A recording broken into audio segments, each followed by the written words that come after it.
I woke up at 5 a.m., buzzing with the kind of excitement I hadn't felt since my wedding day. After 8 grueling months of video calls and care packages, my wife, Colonel Eve Reed, was finally returning from her deployment on the USS Harry S. Truman. I'd been planning her homecoming for weeks, determined to make it perfect. The house was spotless, her favorite flowers adorned the kitchen table, and I'd spent the previous evening crafting a wooden welcome sign that read, "Welcome Home, Colonel Reed," in bold red, white, and blue letters. Our suburban neighborhood was the picture of the American dream: manicured lawns, vibrant gardens, and American flags fluttering in the breeze. This was a place where military families should feel celebrated, or so I thought.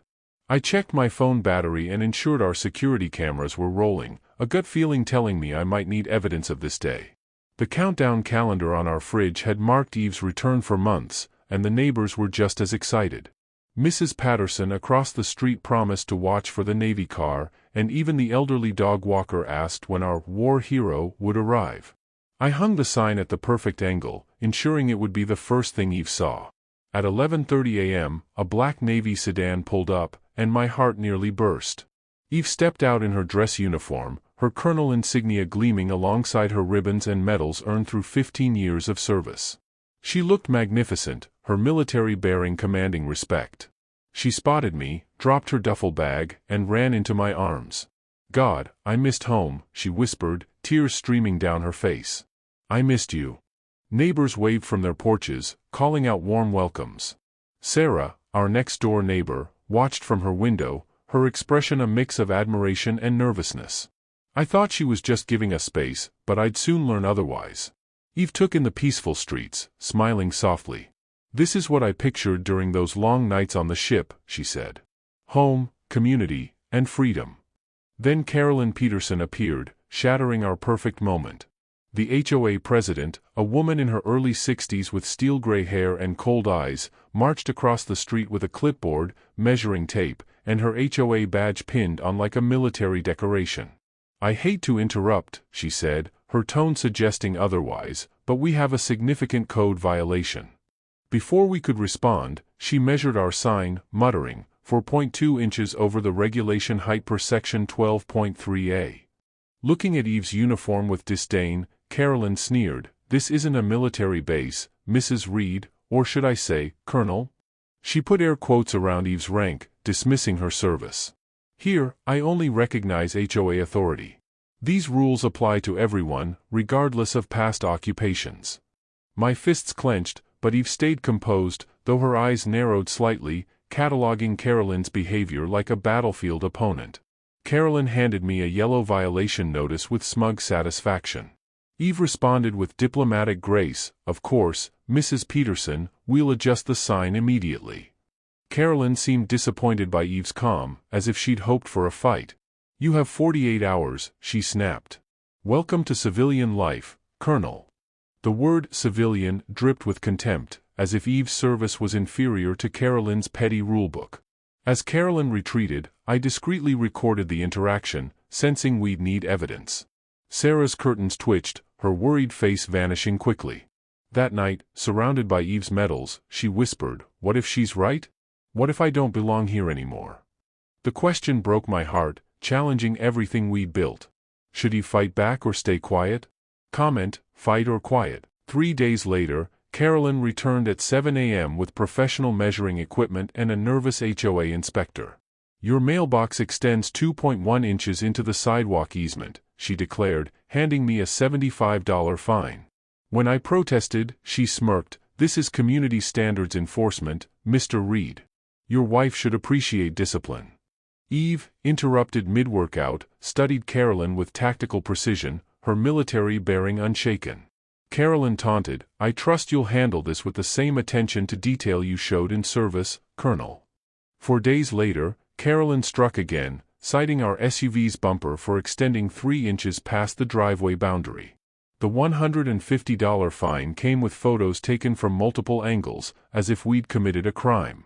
Eve questioned the infraction, and Carolyn replied with mock sympathy, "I've been patient with your adjustment period, Mrs. Reed, but patience is a virtue in civilian life." Sarah watched from her window, wringing her hands, too scared to intervene. It was clear Carolyn's campaign wasn't about rules, it was about power and intimidation. On day 12, Carolyn cited our porch light for excessive glare, demanding $200. When Eve asked who complained, Carolyn smirked, "Anonymous reports are valid under HOA bylaws." Eve began treating this like a military operation, documenting every interaction with tactical precision. "This is psychological warfare," she explained, showing me her notes. "She's trying to break us with continuous pressure." 15 days after Eve's homecoming, a certified letter arrived from an HOA law firm, threatening a lien on our property for $525 in fines. Eve's breaking point came, and she attacked her punching bag with such force that sand spilled out. "I defended this country for 15 years, she shouted. "I won't be bullied by a tyrant with a clipboard." Later, she sat defeated in the garage, whispering, "Maybe I don't belong in civilian society." I vowed we'd fight back. The next morning, Sarah arrived with a thick folder, trembling but determined. "There's something about Carolyn you need to know," she said. Spreading documents across our table, she revealed 2 years of evidence, photos, violation notices, police reports, showing Carolyn's systematic harassment of military families. "She's destroyed 3 families," Sarah said, detailing how the Johnsons, Wilsons, and Rodriguezes were driven out with escalating fines and personal attacks. Carolyn specifically targeted military families, believing they thought themselves above civilian authority. Eve analyzed the evidence like a military intelligence officer, identifying Carolyn's escalation pattern, minor violations, increasing fines, legal threats, and external authority involvement. Sarah's financial records suggested Carolyn misused HOA funds for surveillance and legal fees. "This is a criminal enterprise disguised as community service," Eve said, her confidence returning. She planned a counteroffensive, donning her full dress uniform to confront Carolyn. At Carolyn's door, Eve declared, "Mrs. Peterson, I'm Colonel Evelyn Reed, United States Navy. This harassment ends now." Carolyn smirked, unfazed. "A full colonel? Impressive. But deployment stress causes anger issues, adjustment disorders, paranoia. One call about your unstable behavior, and the military will investigate your fitness for command."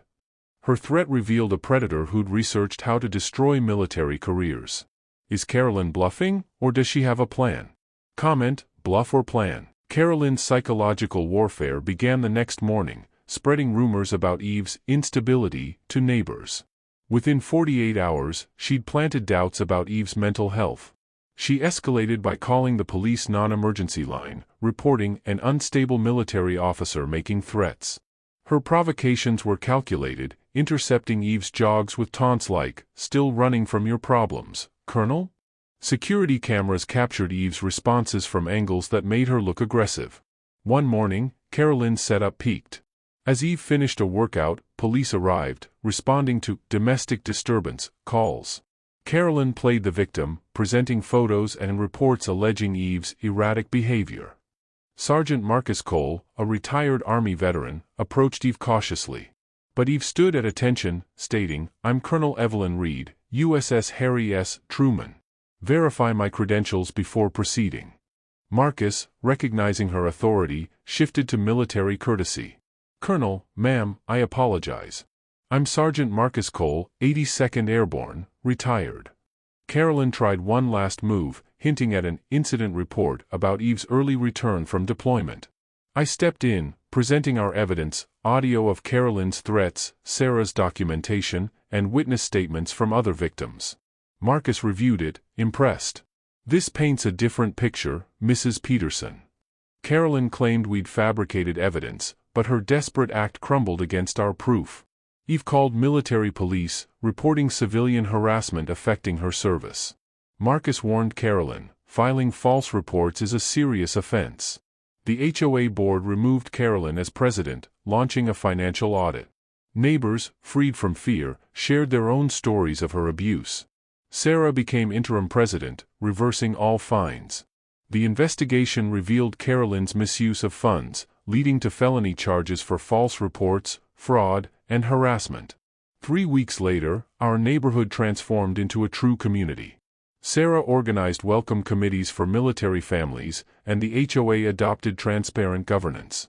Carolyn was forced to sell her house, replaced by an Air Force major's family drawn to our supportive community. At a sunset barbecue, Eve reflected, "I miss this simple peace, good people living without fear." Her courage had turned our neighborhood into a place where service was honored, not threatened. Did this story inspire you to stand up to bullies? Share your HOA horror stories below.